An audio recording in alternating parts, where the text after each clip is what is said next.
DeMar DeRozan has been so good this year that it is truly difficult to describe. He has been so amazing this year, and one of the biggest catalysts in that has been his mid-range game.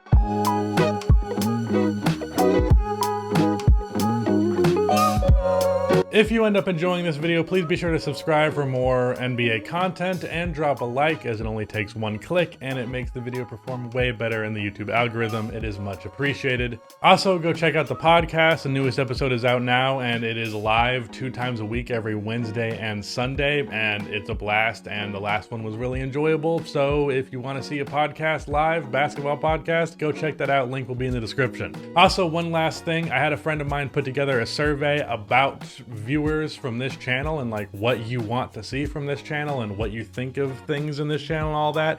It's a good way to allow me to get to know things about what you guys want to see. So if that is something that you have the time for, it's only a few questions. That is linked in the description as well, and it would also be much appreciated. This video idea came to me when I saw a really interesting stat. Here are the 10 leaders in efficiency on contested jump shots. This counts both threes and mid-range shots, and it is using efficient field goal percentage as its efficiency metric. And there is a minimum of 100 attempts to be listed. Looking down this list, we don't necessarily see any major surprises. The Curry brothers are great contested shooters. LaMarcus Aldridge and KD are some of the best mid-range shooters of all time. Donovan Mitchell and Trae Young are both very high-volume pull-up three-point shooters. Garrison Matthews might surprise you, but I've seen enough of him that I'm not actually surprised by that. There's also my boy Bobby Portis. Love to see that. And then, of course, there is DeMar DeRozan. Now, you've already seen the ridiculousness of the stat because it's been in front of you, but I'm going to explain the ridiculousness to you like you were a 5-year-old, just so you really understand.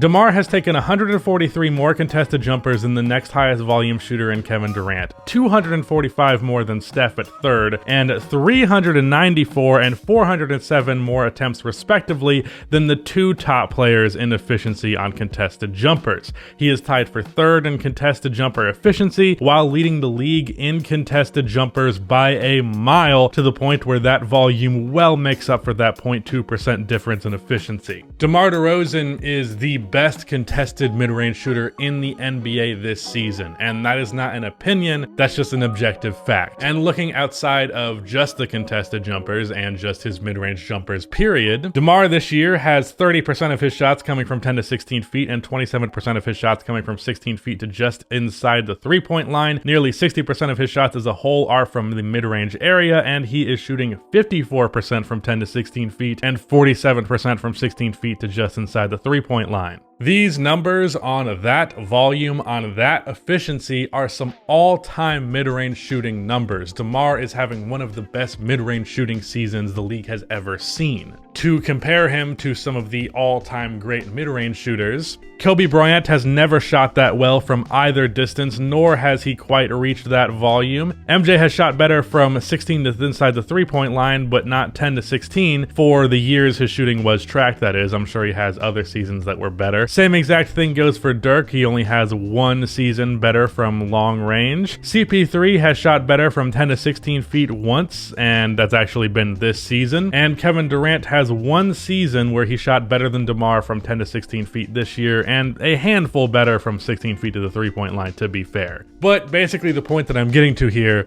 is DeMar has been damn good from mid-range. And I, of course, am far from the first to notice this. There have been a handful of NBA YouTube videos covering this topic. There's a handful of articles you can find. It's mentioned on the call from time to time from a variety of different commentators. And shit, I talk about it all the time on my second channel whenever I cover Bulls games. I actually saw the Bulls play the Hornets in person back in February, and DeMar, when he was in the middle of breaking Wilt Chamberlain's record, had 36 points, and I had really good seats, so I was able to see it like right point blank. It was truly an amazing experience. Especially as someone who grew up watching Kobe and wanting to be Kobe, the mid-range pull-up has been my favorite shot ever since I started playing and watching basketball. There is an art form to the mid-range game that to me is the single most attractive part of the game. When I'm watching, it's my favorite shot to see, and when I'm playing ball myself, it's my favorite shot to take. Go back and watch my 100K special, the game of 21 that I played. All I did was take post fades. Now, I'm sure you're wondering, why the fuck are you telling me all of this? Like, we get it, dude. You love mid-range shots. If you love mid-range shots so much, why don't you marry them? Well, I wanted to say all of that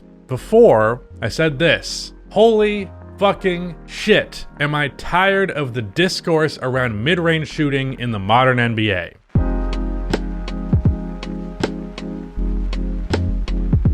The usual stance I take in these instances is that of the not face sitting, it's fence sitting, Jesus. That of the fence sitting variety. Those are two very different things. It's a fair criticism that I get all the time. Very often in NBA arguments, I end up basically saying both sides are loud and wrong and the truth is somewhere in the middle. And I tend to believe that to be the case, otherwise I wouldn't say it all the time. But there are instances where that is very much not the case, and that is the case here. The debate around mid-range shooting in the modern NBA, if you are not aware, is essentially always posed as mid-range versus analytics. But that's not really what it is. In reality, it is old heads and their old ideals of basketball versus this made-up analytics demon that they've created to be their enemy that's not fucking real. In reality, the quote analytics people are a bullshit boogeyman here to ruin basketball as you know it. And my God, do former NBA players, older NBA fans, and old heads period, just really of any variety, love to bring this shit up. The biggest proponent of this that I hear the most often, though I'm sure there are more egregious examples than this guy, but I hear him all the time because I watch Bulls games, Stacey King, who is the Bulls' main commentator. Anytime DeMar hits a mid-range shot, he'll say the art of the mid-range jump shot, which is annoying and it's repetitive, but it's ultimately inoffensive. But then he will very frequently go on tangents about analytics people considering DeMar's mid-range shot a bad shot. Analytics people will tell you today that that's a bad shot, but I don't think it is, and here's why. It's bullshit. And this is the most frustrating thing about this discourse. No one says that. That's the end of it. Seriously, no one says DeMar's mid-range shooting is a bad shot. End of discussion. No one does that. Maybe some person here or there, but really nobody is making the argument that an elite mid-range shooter shouldn't take mid-range shots. The analytics boogeyman that you have created does not say that. What analytics people will actually say is if you are a bad mid-range shooter, try not to take so many fucking mid-range shots. Analytics will not tell you that DeMar or MJ or CP3 or Kevin Durant should take less mid-range shots. They will tell you that Russell Westbrook needs to stop taking them because he shoots fucking 37% on them and not 54% like DeMar does. Analytics says, hey, if you're, let's say, on average, a 36% jump shooter, just mid-range shots, threes, whatever, 36% regardless, how about you basically only take threes? Because a two-pointer shooting 36% creates an average of 0.72 points per possession, but a three generates 1.1 point per possession because it's worth an extra point. It's basic math. But if you can shoot 54% from mid-range, suddenly that's the same 1.1 point per possession. That is the math of the game, and that is what analytics will tell you. If you are efficient from mid-range, take mid-range shots. If you are not efficient from mid-range, don't. It's not complicated. Analytics will also tell you that threes and layups are more efficient than mid-range shots, so in general, your offense should aim to create those types of shots rather than mid-range shots. That is, again, basic, obvious math. I'm not pulling out LeBron or Raptor or some shit here. I'm telling you stuff that should be obvious from the very beginning. What is also well understood, even by the biggest analytics proponents in the world, is that basketball is not played by robots, and sometimes the only shot you have is a mid-range shot. Sometimes a mid-range shot is the only thing the defense gives you, and that is better than forcing a paint shot or a forced three-point attempt. And it's actually that area where things are not ideal, where star shot creators come into play, and we meet these mid-range maestros. Players who are some of the best from the mid-range are very frequently star or at least borderline star caliber players. And you'll notice that same trend does not exist with three-point shooters. Some of the best shooters in the NBA today are guys like Duncan Robinson, Joe Harris, Patty Mills, and all-time guys, there's people like Steve Kerr, JJ Redick, and Kyle Korver. By contrast, who is considered a great, like really great all-time mid-range shooter that also isn't considered a star or at the very least a borderline star? The reason you need a star level player above all is for when the going gets tough. When the only shot you can get is a contested mid-range shot, you want DeMar DeRozan there to take that shot rather than like Danny Green or something. And because of how frequently that is the only shot available, again, even the biggest analytics proponents in the world would tell you that players who take shots like Kobe or DeMar or MJ or Kevin Durant are not just a necessary part of the game, but one of the biggest and most essential parts.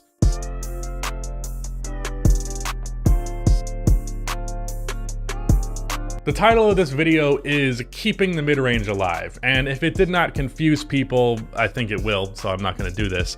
The title would be in quotes, because the notion that DeMar or somebody else is keeping the midrange alive and it would otherwise be on life support is ridiculous. The older generation who are mad that there is less mid-range shooting and post-ups and shit like that treat it as though there is some targeted attack on the game that they love, and to some extent, I would get that reaction if that were actually true. But in reality, mid-range versus analytics is seriously on some like the war on Christmas level of bullshit fake persecution. The mid-range game is going nowhere, and not because the boogeyman is trying his hardest, but the mid-range game is just going to persist anyways. No. Nobody wants it to go anywhere. No one. I'm serious. No one. And one last thing, and this is kind of separate from my point, but I just wanted to throw this out there because I think it's an interesting perspective that I have here. As someone who loves the mid-range game as much as I do, I actually think it's better in the three-point era. You know how older generations complain about players taking three-pointers for the sake of taking three-pointers, like obviously bad shots that you're only taking because it's a three? Yeah, that same shit existed in the NBA before. It was just like these mid-post fadeaway mid-range shots for guards that were like entirely too prevalent.